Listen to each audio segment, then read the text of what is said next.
Hi Year 7. This is a little bit of a recap hopefully on how to find the equations for horizontal and vertical lines. So if you look at the top of the page, what I've put is some kind of key advice really, and that is to look for patterns. Whenever you're trying to find the equation of any straight line, always look for patterns or relationships with the coordinates, and that will often help you find the rule without doing anything complicated. So we're going to look at the two cases where we've got horizontal and vertical lines, okay? And if you look at the line A, for example, you can see that if I was to take any coordinate on this line,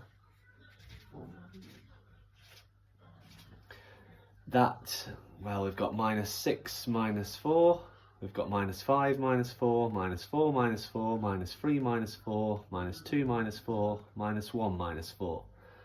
And if you notice, with all those coordinates that I just said, the y value never changed. The y value was always -4. And so what we say for that equation is that's the line y equals -4, because y is always -4. Might seem a little bit strange that a horizontal line is actually y equals a value, but hopefully by looking at the coordinates you can understand why that is. So if we apply the same logic then to the B line, again, if I was to just choose some random coordinates on there, hopefully you can see we've got the same idea. So here we've got the point 1, 3, 2, 3, 3, 3, 4, 3, and -1, 3.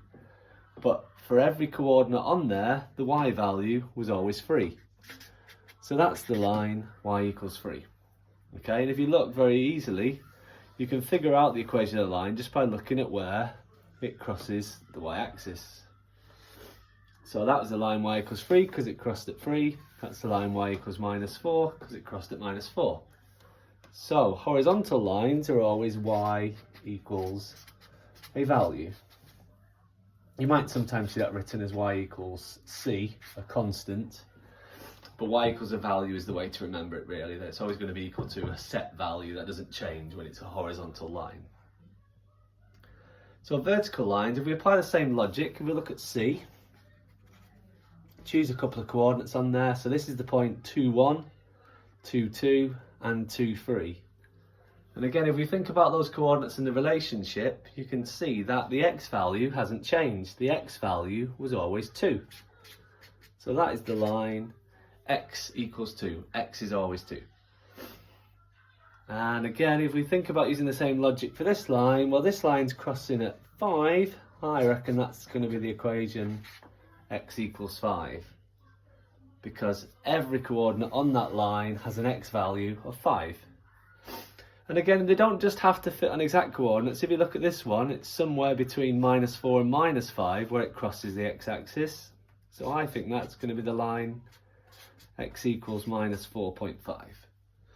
Okay, so what I want you to do is stop and make some notes about horizontal and vertical lines. And I'll just fill in our last box. So vertical lines are always x equals a value, or x equals a constant. You'll sometimes see written. So horizontal lines are always y equals a value, vertical lines are always x equals a value. Now have a look at the more complex lines which are sloping. Goodbye.